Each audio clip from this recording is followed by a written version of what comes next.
PS5 has been here for 5 years now, and sometimes it still feels like a futuristic spaceship in your setup. I mean, look at this thing. This thing is huge. So I wanted to revisit what the PS5 did over the last half decade, including its wins and choices fueled by corporate greed, and where it will take us in the future.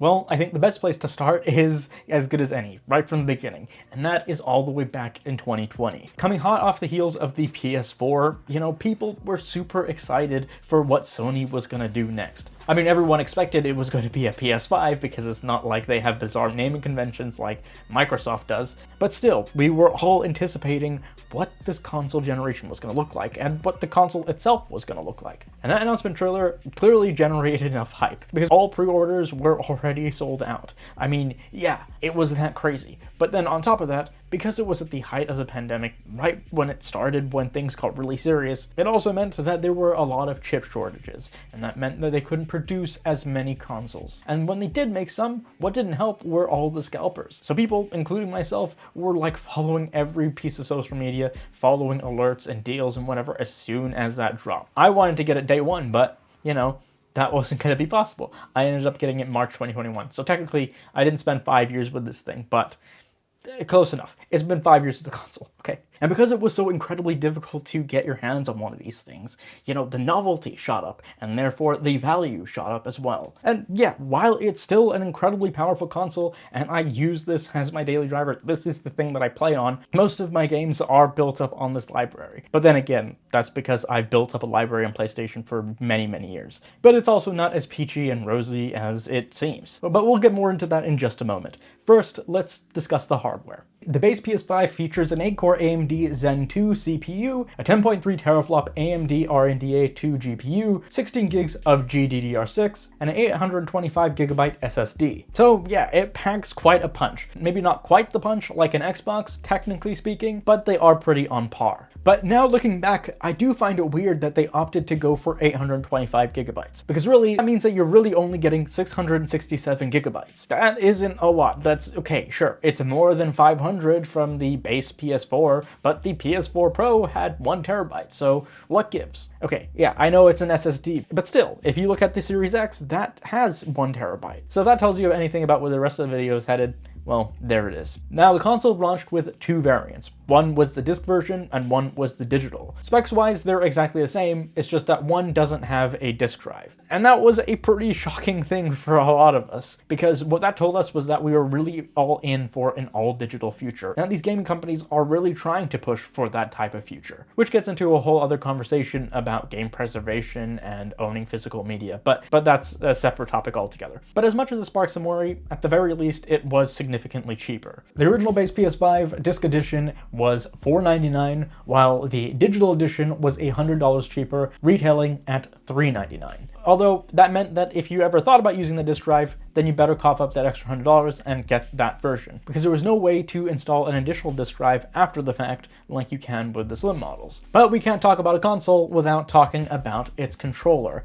specifically the Dualsense. The Dualsense is undoubtedly one of the best controllers on the market to date. Yes, it is still known to have stick drift like a lot of controllers these days. If you're really looking for something that doesn't do stick drift, then you're gonna have to look at Hall effect ones, really. Something like an 8-bit DOE, like I mentioned before, my Switch video, being a pretty good example. But we're not here to talk about PC. We're talking about PlayStation. And if you want to play PlayStation games, then this is kind of the only way to go. Yeah, okay, yes, I know. PlayStation games are on PC. Okay, we're getting there, okay? We're getting there. But the controller is awesome. It is far more comfortable and ergonomic than the DualShock 4, and while I still overall prefer an Xbox controller because ergonomically it just feels better in the hand, at least personally, this is special not because of the form factor, but because of its features. One of the most important features being the haptics. This isn't just regular rumble like we had before. Like, these feel really, really good. It is so good because you can feel like every little raindrop in Returnal, and it's just far more immersive than anything before. And then when we're talking about the triggers, wow. They are something too, because the adaptive triggers offer this dynamic resistance. You can really feel that pull and release, and it just feels awesome to play. Like, for example, in Horizon Forbidden West, when you're pulling your bowstring, you can really feel that tension. Now, if you really want to see the exact full extent of what the DualSense can do, those are the kinds of games you want to go to, but especially something like Astro's Playroom, which comes pre-installed with every PS5. That is basically a tech demo to show you and showcase exactly how the DualSense works and its full extent and capabilities. But that brings us to talking about their games, because the PlayStation brand, just like Nintendo, has built a reputation on their first-party games. Games like Spider-Man 2, God of War Ragnarok, Demon's Souls, Horizon Forbidden West, The Last of Us. There's just so many to name. But the thing is, most of what I just named actually belongs on the PS4 as well. And that's what I wanted to get to. Despite us being half a decade in and seeing the release of the PS6 in the next few years, a lot of people, probably including yourself, feel like this generation has actually just begun. We're only getting started. And it makes total sense, because while we have seen some output from Sony, as I talked about like in my Switch video, a lot of these games are cross-gen. It's not like they're exclusive to PS5. And as I said before, I love the idea of being able to play these games without having to fork up extra cash to buy that shiny new thing. But at the same time, if you keep making games for the previous generation, then it feels like we're still stagnating. And it doesn't really feel like these games really belong in this generation. Sure, yes, these games were designed for this console in mind, first and foremost, and they do run a lot better. But we still haven't seen the full extent and capabilities that this generation can offer. Like, yeah, I get it. A lot of these cross-gen games are pushing the PS4 to its limit. Like, if it didn't already sound like a jet engine, it definitely will now. So performance-wise, you are going to have just a much better experience when you go over to the PS5. But again, I feel as though this generation should have its own unique identity, not one that is held back from the previous generation and older hardware. And so yeah, it doesn't really feel like we've been taking advantage of the PS5 and its hardware to its full extent. Or have we? Because you see, the base PS5 actually struggles with a lot of games, mostly from third party. They're all well optimized because they are designed for this console in mind. Third party takes a bit more work. And it's the same across the board. It's not just with the PS5, but it's anything of this level. And that is why they decided to introduce the mid-gen refresh, aka the PS5 Pro.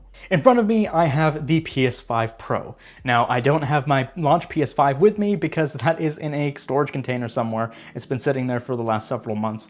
But right now, right here, I do have the PS5 Pro, and that is exactly what I wanted to talk about. Now, I've been using this for several months, and this is my main platform. I mean, obviously, I do play some games on the Switch, but as far as most games go, including third-party titles, usually I go with PlayStation, and this is a place that I play. Now, I have to be honest. Even though I love this thing and I've been using it for several months, I wouldn't recommend this to most people and probably wouldn't have purchased it myself, save for a few reasons. And I really don't think this is that worth it. But let's talk about why. Now, way before the PS5 Pro even was announced, we had been speculating that at some point we would be getting that mid-gen refresh. I mean, we got it with the Xbox and the Switch, and obviously even previously with the PS4 moving to the PS4 Pro. It just made sense. That is exactly where things seem to be headed, so obviously it makes sense that we'd probably be getting a PS5 Pro at some point. However, the jump from the PS4 to the PS4 Pro made perfect sense. Why? Because of the main key feature, which was being able to finally play your games in 4K. That was a completely novel thing and just came at the right time, because that was at the point when people were finally starting to transition from 1080p displays to 4K, including myself. And I really wanted to experience my games looking the best that they could. And on top of that, if it was just that, then maybe it wouldn't be totally worth it. But they doubled the storage, meaning we went from 500 gigs to a whole terabyte. Yes, the Slim also did a terabyte as well, but like that plus the 4K, I mean, it was a pretty great deal, a pretty great package. And what made that even better was the fact that it wasn't even at an extra cost. It was priced exactly the same the PS4 was when it launched, at $399. So you're getting this great deal for essentially not that much more. And especially if you didn't already have a PS4, yeah, that was an absolute no-brainer. Go for the PS4 Pro. And for me, that buying decision made even more sense because that meant that I didn't have to share the PS4 with my brother. I didn't need to move it from my room to his, to my room to his, back and forth. We could have two separate devices and play whenever we wanted to. So that deal made perfect sense. Now, going to the PS5 Pro. Honestly, there's kind of a lot to talk about and unpack there. But before it was announced, I was thinking, okay, well, now they're inevitably going to be doing this, but what is that selling point? You know, the PS4 Pro did have the 4K, but what exactly is the PS5 Pro going to do that is so different that would justify picking one up, that would justify the upgrade? I couldn't think of it because, well, yeah, the PS5 Pro did the 4K, the PS5 can do 4K as well, and apparently is even 8K ready. Although, to be honest, we know the box was kind of bullshit, so that's why they took it off. But besides the point. Okay, so I was thinking, what are they going to do with the PS5 Pro? Are they going to make that one actually 8K ready? And okay, maybe technically it is, I don't know. I don't have an 8K display, but neither do you. Probably not. Most of us don't. So I was thinking, so that can't be it either, because even if they did put that in, like, okay, people aren't going to buy it just so that they can experience something that they would have to buy another thing for, especially when it's not so easily accessible, especially when 4K has only just now become the standard. So I was like, okay, so they're not doing that. What else can they do with this? Would they just make this more powerful? In which case, then why not just wait for a PS6? And I was like, okay, maybe they won't do it, I don't know. And then the announcement came, and they did it. And boy, were so many of us, well, I would say expectedly disappointed. Because what they showed off in that announcement wasn't really all that impressive. They showed us a lot of gameplay of games running on the base PS5 versus the Pro, and they're showing us how much better it looks, you know, with this new AI upscaling technique that they call PSSR, or PlayStation Super Spectral Resolution. And yeah, it does look better, but like, you really do have to zoom in to notice everything. Like, the differences weren't really all that big. They weren't particularly night and day, you know? But you really had to like look really closely at the side-by-side comparisons.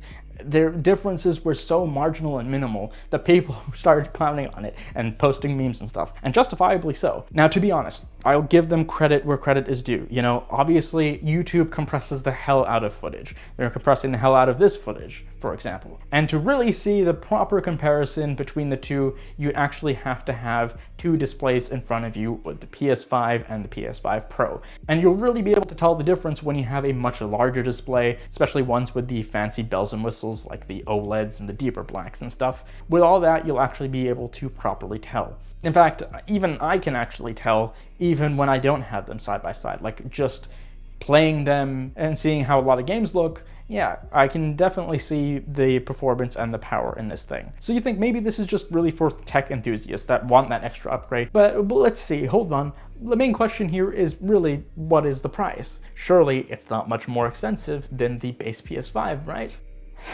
Oh, how we were wrong. $700 is insane for a console. I mean, consoles are meant to be the budget option to get into gaming. If you really want to spend more and to finally go into that $1,000 plus territory, and unfortunately, that's kind of the trajectory we're heading in, where things are starting to look like they are becoming more expensive, and that the console market is also heading in that direction. I mean, just look at the Xbox ROG Ally and now, you know, the Steam Machine, which are totally separate conversations. But anyway, but yeah, this should not be the price that it is. Because $700 for something that doesn't even include a disc drive shouldn't be where we're at. This is just an example of more corporate greed. And if you actually do want that disc drive, that's an extra $70 on top of the $700 that you're already paying. And then it's even more if you're talking about other markets. So yeah, this thing is way overpriced for what it does and what it can do. So now you're thinking, hold on, Farhan, what the hell? You're trash talking this console, but you have one right in front of you. What gives? And to that I say, that is a fair point. But hear me out. In normal circumstances, I probably wouldn't have picked this thing up, even as a reviewer and an enthusiast. Because, like, let's be honest, this is really expensive. This is a really expensive piece of kit. But I picked one up because, you know, we were in the process of a big move, and that meant having most of my stuff in a storage container, including my launch PS5, which is still not here yet. And that meant I wouldn't be able to catch up on the latest games that I had already been playing, let alone be able to actually make new reviews or new videos on most things, because I simply didn't have it. So I was really left with two options. One, just wait it out. And obviously that hasn't arrived yet, so I'm glad I didn't. Or two, you just buy another one. Now you're thinking, you could have just bought another base PS5 or a PS5 Slim. And true, I did look at used options, but most of them were really priced pretty close to the new ones if I just bought them outright. And that would be fine and dandy, except they raised the prices on those suckers too. Now, they've done it so much in so many markets that I can barely keep track of what the prices are or how many times they've done it. But yeah, the prices are going ridiculous and they're not even equal everywhere. But anyway, over here, at least where I am in the UK, the price difference between a Slim model and this model really aren't that great. The gap closed much more, and part of me feels like that's part of the reason why they raised it, so that they could justify more people buying this and being like, oh, well, this isn't that much more anymore, so this looks more attractive now. But that wasn't my only reasoning. I still wouldn't have got it if that was the only thing. No, I was thinking about my experiences with the base PS5. And it's a great console. It plays most things very smoothly and pretty well. But there were a lot of cases and experiences where it wasn't matching the level that I wanted it to. Like, for example, Jedi Survivor and Final Fantasy VII Rebirth. Now, as great as those games were, the performance on them were not great at all. Usually you are forced to choose between quality mode and performance mode, and sometimes you'll have other options in between depending on your display settings. I will typically opt to play in performance because, you know, I prioritize frame rate. I want it to be more stable. Resolution is kind of secondary. However, in these cases, at times I would have difficulty choosing because the resolution would drop so much that would make things almost unbearable to play at times. Especially for something like Rebirth. That was really difficult to get through at times. And then when we're talking about Survivor, well, that just had bugs and stuff. Well, on every platform, but yeah. So yeah, I had those issues. And so I was thinking, okay, well, if I'm having issues with those games, what are the future games going to look like? Now I'm starting to future-proof and thinking about the future and games that are coming out, especially something like GTA 6. How on earth is that going to run on the base PS5? I'm sure it'll run fine-ish, but I don't know. It's kind of hard to tell. And so my mind starts running. How are these going to perform? And am I going to enjoy that experience? And if I'm already spending this much, should I just cough up the extra amount and buy the more premium thing? I don't know. But I ended up doing exactly that. I can't say I totally regret it, because literally an hour after my purchase, they raised the prices of this too. Now, thankfully, it wasn't here in the UK, it was in the US, but that meant that the UK and the rest of the world are going to follow suit at some point. So I was like, wow, I'm glad I snagged this while I could. Now, obviously, I shouldn't be super happy because at the end of the day, I still lost. But come on, this has 2 terabytes. And you can't say that you don't love my Ghost of Yote plates. I don't totally, regret this purchase because a lot of games look much better. Now, something like Final Fantasy VII Rebirth, as we just talked about, looks so much better and looks exactly the way that it's supposed to. And a lot of games are just noticeably better to me. But that doesn't mean that all games are, because recently I just reviewed a couple of Konami games, like Metal Gear Solid Delta and Silent Hill F. Now for both of those, I don't know if it's just a Konami thing or an Unreal Engine thing, but they don't perform to the standard that you would hope when you're paying for this premium product. Silent Hill F, while I absolutely loved that game, and it didn't really hinder my experience all that much, there is a noticeable peppering of noise in all the foliage and such. Now, while it doesn't necessarily bother me, this isn't something that you would hope would happen when you're paying for something like this. And on top of all that, as I've already mentioned, they've already stripped features from this premium product. I feel like more and more these days, tech is demanding higher prices while stripping away functionalities and features from older products. Like, for example, most flagship smartphones no longer come with the 3.5mm headphone jack. And that's been the case for a few years now. But then they also started to no longer include the chargers within the box. And the same thing could be said for this thing. Because as I already said, this doesn't have a disk drive. You have to purchase that separately. And then moreover, they don't include a vertical stand in the box. You gotta buy this one separately as well. The only thing that they do include are these little plastic feet that are meant for horizontal use. But if you want vertical, yeah, you gotta fork up an extra amount of money to buy just a little stand. Now, I don't think I mentioned the UI experience, and I think it's great.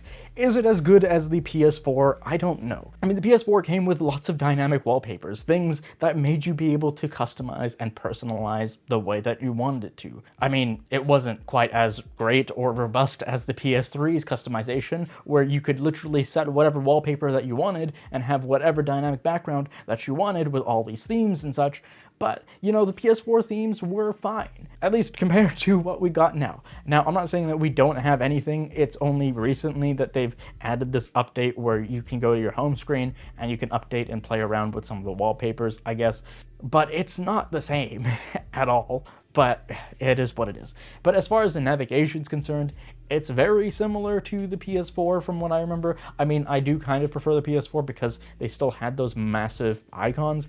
These ones are smaller, and at first, I think, you know, it might take a little bit of getting used to, but after a while, you do get used to it, and it's totally fine. I think it works, and it's simple enough for you to figure out, and they separate the games from the media tab as well, so that you don't get too lost. It is relatively straightforward. It's not a bad UI. But I think what the PS5 really does well are the faster loading times. Like, yes, like not only, as I said, do the games look better from PS4 to PS5, especially if you're playing those cross-gen games, but you'll notice there's a significant difference in the load times, and that, I think, alone is a reason to pick one up still. And the load times aren't really anything to snuff at either, because they're actually really fast. I mean, just look at this, and that amount of time is pretty significant when you're sitting there waiting to get into the game. And like being able to swap from game to game to game to game, it's pretty impressive. I mean, it's no Xbox. I think Xbox does a better job with this, with their quick resume features, but it's still pretty good. It is far more impressive than what the PS4 was able to do. Now, I haven't actually discussed PlayStation's services yet,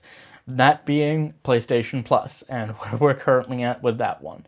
And that one is a heavy topic, and again, is more of an example of corporate greed. But yeah, let's dive in. So PlayStation Plus comes in 3 tiers. Essential, which includes online multiplayer and monthly games. Extra, which adds the large game catalog from PS4 and PS5. And then the Premium, which adds classic games as well as game trials and cloud streaming and all the rest. Essential was previously priced at $60 USD, Extra being $100, and Premium being $120. But yep, you guessed it, I said was because they increased the prices of those two. Because in 2023, they raised Essential to $80, Extra to $135, and Premium to $160. And the reason for it? Well, get this. Sony issued a statement explaining the price hike, saying, quote, "The price adjustment will enable us to continue bringing high-quality games and value-added benefits to your PlayStation Plus subscription service," end quote. And SIE business chief Eric Lempel went on to say, quote, "Like practically everything else in this world, we would have to look at our pricing and we would have to adjust market conditions." Because, of course, they did. Now, what did these actually have to offer? Are they actually of good value? Honestly, it's hard to say. Yeah, I do like talking about my monthly games. I do a little thing on TikTok where I talk about what the new monthly games are. And yes, they're not all that great most of the time. And a lot of times, you probably already own them. But hey, it is free. Or, okay, technically free because it is included in the price that you're already paying. But I mean, if you want to play online at all, then yeah, this is kind of the only way you have to do it, unfortunately. If you don't play online, then obviously there's no real reason to get one unless you really want to redeem all these games, but like, otherwise, yeah. As far as Extra is concerned, it might be good, it might be useful for you for certain games if you really want to try them out. This whole PlayStation Plus tier system is really meant to rival Game Pass, which if we had this discussion even up till last year, I probably would have said no, it absolutely doesn't rival Game Pass. Game Pass is still the best on the market and is still the best value in gaming. That has changed since then, but that is a different video. But yeah, it was meant to rival Game Pass, and some of the things and some of the library can be pretty good. Sometimes I subscribe to Extra. I upgrade to the tier when I have like only a number of days left, so just so that I can, like, you know, take advantage of it, because you can upgrade for that smaller fee. It can be kind of cool at times if there's something that you really want to try out and you don't really want to fork out extra money. Premium, on the other hand, oh man, that is just, I can't justify that at all unless, again, you are only spending a couple of days just to try some stuff out. But like, really, nothing should be the price that it is, because that is insane. Like, I mean, just to play basically PS1 games that you can stream, I don't know. I mean, that isn't exactly what I would call backwards compatibility. Which brings me to, yes, I didn't talk about backwards compatibility. That is a very big and huge factor. So I remember before the PS5 launched, I remember thinking, if PS5 does not include backwards compatibility, because as history told us, their previous consoles didn't. But to me, they absolutely had to do it, because if they didn't, well, then the value would be much harder to justify. Thankfully, they did. They allowed backwards compatibility for up to the PS4, which is good enough for me, which meant that I could keep my existing PS4 library and then hand over my PS4 to my brother. But unfortunately, unlike Xbox, they don't have full backwards compatibility. You can't play anything from a PS3 era without streaming them, which doesn't always work. Yes, it's an option, it's better than nothing, I guess, but still, I would love to be able to play more of their games natively. I mean, yes, I get it, the PS3 has some very strange architecture, and for some reason they can't port those things onto the PS5. I'm pretty sure they could, because number one, it is their own, so like, you can figure it out, and number two, other people have done that with the emulators, but, you know, so it's not like they couldn't do it. I just feel like they don't do it on purpose. Now, in my other video, I talked a lot about Xbox's weird pivot from hardware to software, but they're not the only ones who've been making these weird strides, because PlayStation has been doing pretty weird things as well. Previously, when you would think of PlayStation as a brand, you would think, first and foremost, them being single-player narrative experiences. That is the first thing that comes to mind when you think of PlayStation. Front and center of your mind is God of War and Uncharted and The Last of Us. Those types of games are really what define the brand. But recently, in the last few years, they decided to pivot and start really pushing for more live service experiences. And honestly, in no world should PlayStation be synonymous with live service. It just shouldn't. It was a strange move to begin with, and I think they're starting to see the repercussions of it. Like, yeah, there might have been a couple of successes, like with Helldivers, but that's like one time. The audience that you built on PlayStation is coming for your single-player narrative experiences, not to play multiplayer online. That isn't the audience that you curated, so it made no sense, and shouldn't come as a surprise if you're not selling as well as you thought. And I would hope that they learned their lesson with something like the failure of Concord, because that was massive. And the reason why Concord failed in the first place is because you're catering to an audience that isn't interested in that type of game.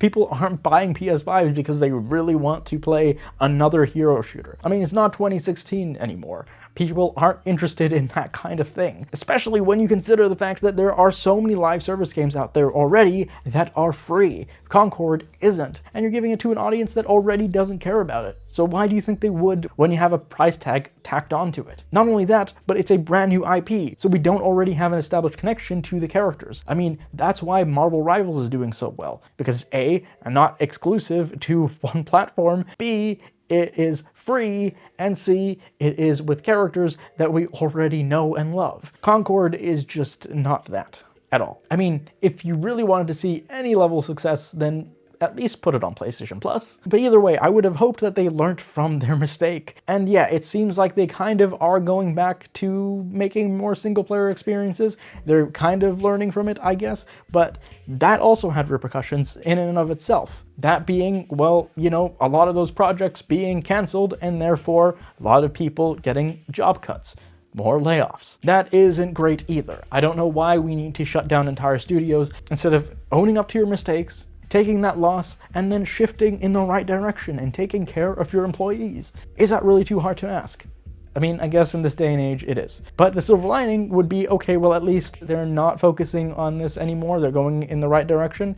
Well, sorta, I think. I don't know. Future me has to look this up to double check, but I'm pretty sure, like, they're still on board in carrying out the, you know, Horizon live service game for whatever reason. Yeah, out of all the IP that you have, sure, I guess that one makes the most sense to do that with, but still, Sony really needs to pivot from this, because this is not at all what fans are asking for or what fans want, especially not a God of War live service game, because that would be really awful. So Sony, instead of focusing on remastering The Last of Us for the 15th time, okay, I'm kidding. I do defend the remasters and remakes and whatever a little bit more than other people, but instead of doing that and focusing on your live service stuff, make new experiences and new IP with your creative teams. I know you can do it. You've done it before, you can do it again. Now to recap, we talked about the controller, the subscription models, the future of where PlayStation is going, and even, obviously, the console itself.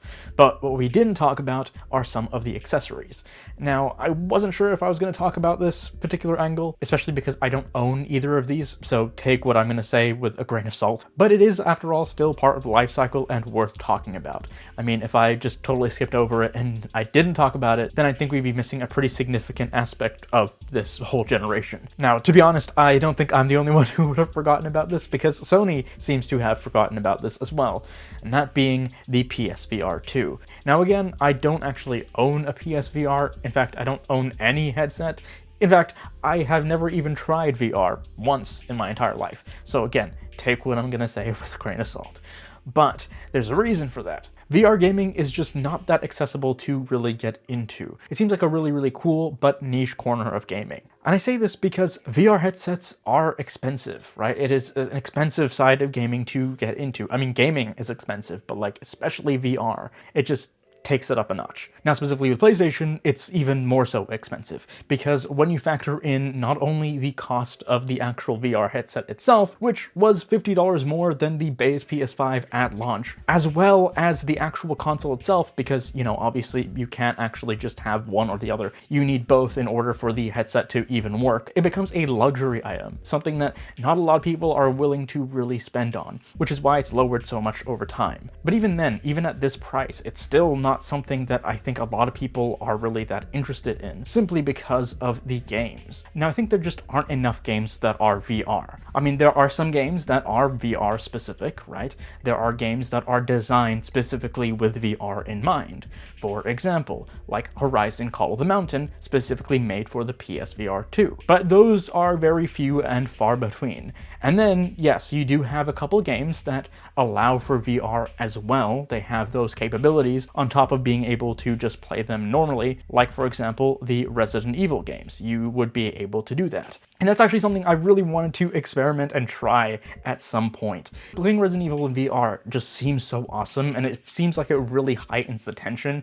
At least that's what it seems like it would do, and I'd be totally down for it. But unfortunately, that just isn't enough to justify getting one. I wouldn't pick one up for that reason. And moreover, if you owned a PSVR 1 and own PSVR 1 games, then you better hold on to them, because you cannot use your PSVR 2 for those games. It's not backwards compatible, which is so bizarre to me, considering it's so expensive as it is. Now, the PSVR isn't the only other accessory that I don't already own. The other one being the PlayStation Portal. Now, that one makes even less sense to me. At least with the PSVR, it has a very particular use case where, you know, you are able to play VR games. It is unfortunate, again, that you can't play whatever you want. You need the console for it, and it's, you know, very limited. But then you have the PS Portal, which is supposed to be, you know, Sony's answer to the Switch, kinda, except it's no handheld like their PSP or Vita, which in my opinion are 10 times better. It's just a remote play device, which kind of baffles me to think about how many people actually bought into this, because you can actually remote play on any device, be it your phone or your computer or your tablet or wherever. PlayStation Remote Play is available pretty much everywhere. Now, I know y'all are going to come at me and say that the PS Portal is much better in terms of connectivity,